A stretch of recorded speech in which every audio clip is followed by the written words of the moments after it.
So I took a look at the market overnight, and it was a little bit in the red. Not a whole lot. Not to really shape the fact that it was going to be a big trend or anything. So I woke up today. It was a relatively even day, about a half point down in the Dow. I mean, pretty much dead even in the S&P, and about a half a point in the NASDAQ. So we looked at today. Started okay. It was in positive territory a little bit. Got down to about $2,000 down, which I thought would be unrealistic at that point. Quickly jumped back up and got back to a point where we were down about 230. At the end of the day, it settled at about 770 down. But after hours, it made up pretty much all of it. Made up 600 of it. So we're down like 100 points. Kind of meaningless for the day. So we're going to talk about stocks today.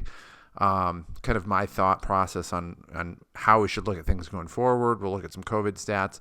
And before we get to that, we're going to look at something that just seems innocuous, but just like I looked at it and I'm like, okay, that's really disturbing.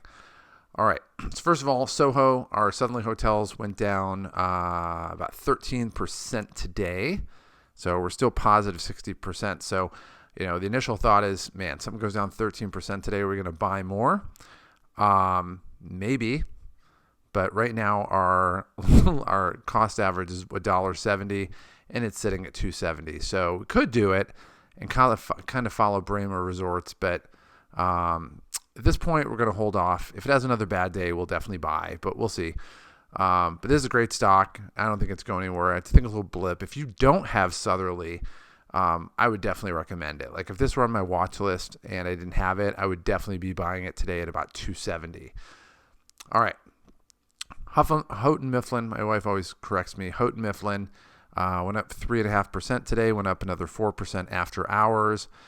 This is basically the market leader in textbooks. So if we look at them, they were at about $7 pre-COVID, got all the way down to about $1.12. And it's just been kind of, it's a little bit intermittent. So we have the June bump when the numbers went down. And then we had this weird bump around August. So we're thinking like maybe it's just before the school year, and that's kind of where that came. And then it kind of went through a trough here. And it's been up for the most part. But it's good stock. I had it for a little bit. I still do have it, $2 a share. So if it gets back up to $7 a share, I mean, that's a 3.5 to 1 ratio. So that's kind of good. I have $1,500 in it right now. Definitely a good stock. Like I said, they're the market leader in textbooks. I would definitely buy it if you don't already have it. PBF went down 6% today. This is one of our oil stocks. We're still up 12% today. This is a great stock. It's a total blip. I mean, it basically started, pretty much dead even, got down to 6% down, quickly recovered, and then trailed off. But I'm not too much worried about this one. This one's a good stock. We have $1,000 in it, not a big allocation, but we have other oil stocks, so we're good. Corsair Gaming, they make hardware for video games. This one took off today. Basically, was kind of the inverse of what we saw earlier. Was down a little bit, basically half a point, and then took off and was living. Let's close down email. And was living basically at 5 to 6%. Went up another point after hours. So for us, this one was down a little bit. If we look when we bought it here, kind of went down, and now we're making our way back up. So we're still in the whole 3% today. But this stock is a really good long-term stock. Not our typical COVID stock as a whole, but definitely one that's going to have a good trend going forward. Blink Charging, another one, bought it at $23 a share. It's up to 27, went up 13% today. Another 1%, 1.5%. So we're looking at about 14% overall. It went up today. This one's, it was pretty much dead even prior to today, so we're looking really good on that one. Dave & Buster's went down 7% today. This is going to be a great stock. I mean, once the vaccine gets officially announced, you want to look at this stock to just be taking off. Now, I currently don't own this. I will consider it at some point, but if we look at, all right, we take a look at, let me just maximize this so we can see more of the rows. All right, so we look at Dave & Buster's.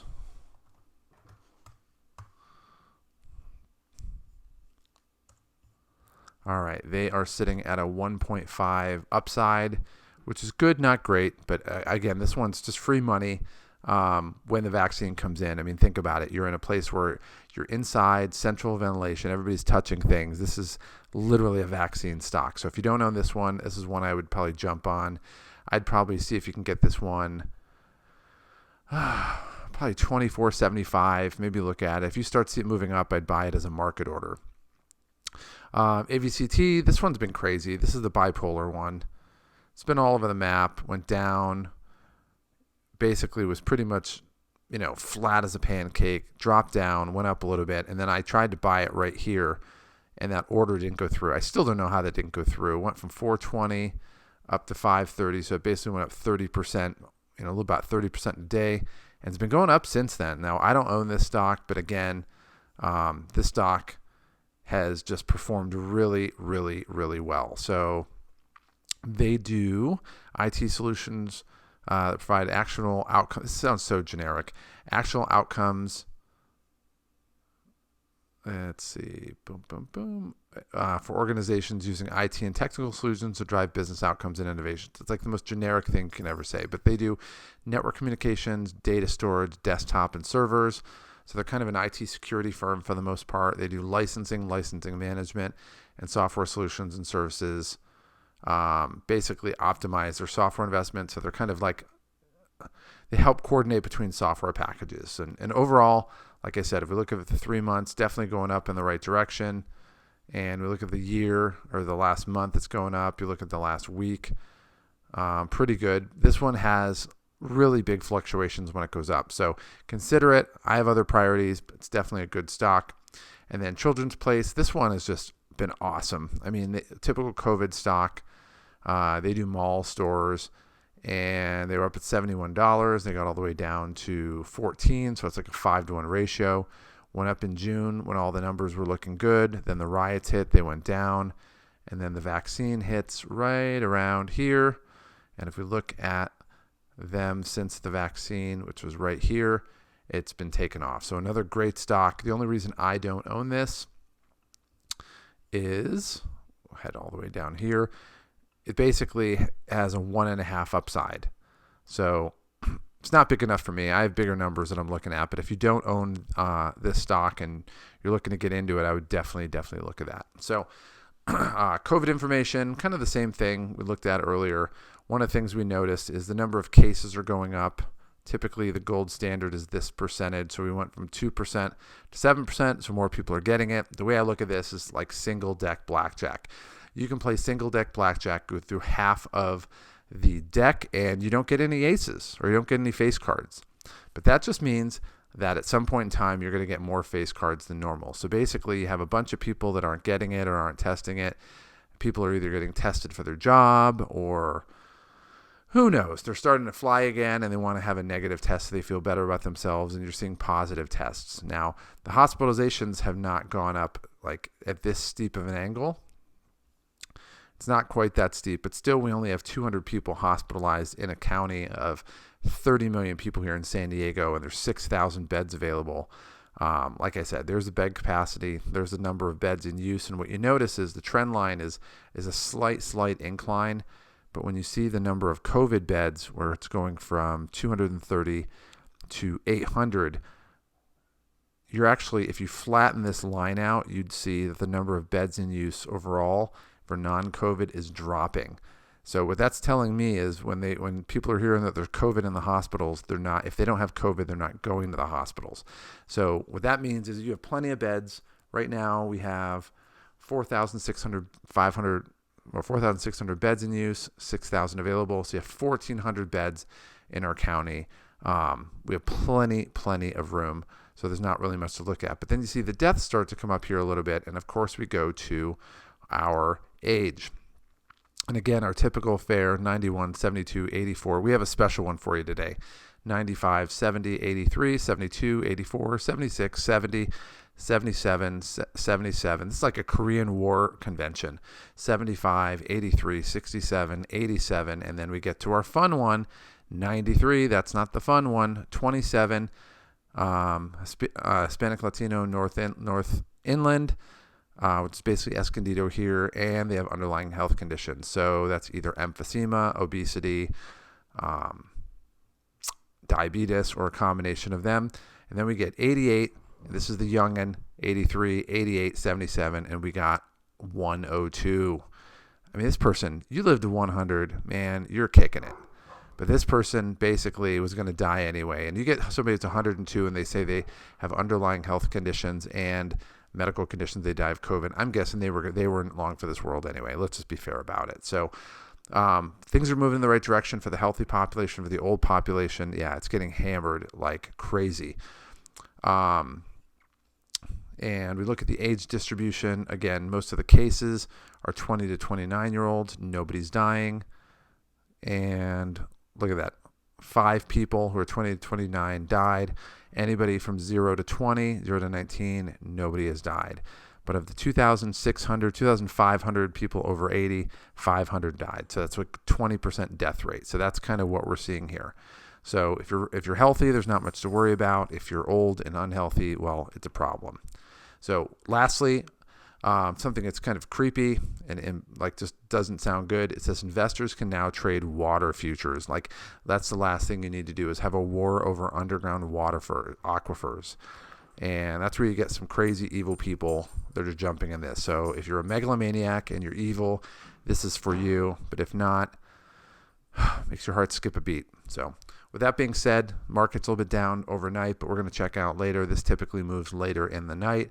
But overall, still, I mean, negligible for the most part, 0.3%, 0.25%, 0.3%. Means nothing.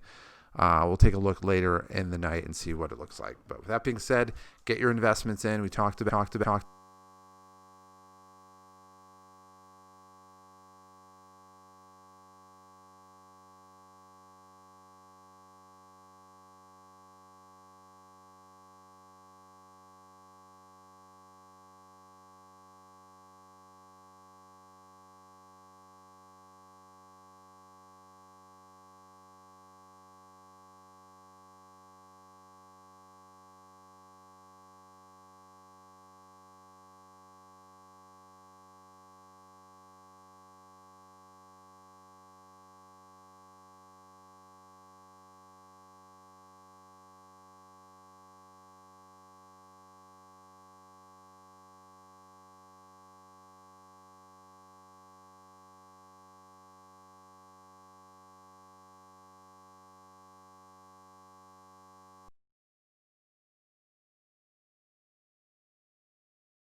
To get more information on the sales cheat code, go ahead and click on the subscribe button below. Also, down below in the video description, down there, there's a link that takes you to our website that gives you additional content, some additional freebies that we have, and gives you information on some programs that we have that have been proven to help people. to make sales easy so that you can make the kind of money you want, live the lifestyle that you've always wanted, and not have to struggle in the process. And what might be the coolest thing of all is you don't have to put much effort into it. It truly is a cheat code that most people don't know about. And it's a cheat code that can change your life today. So click on the link below and let me help you start to experience these results starting right now.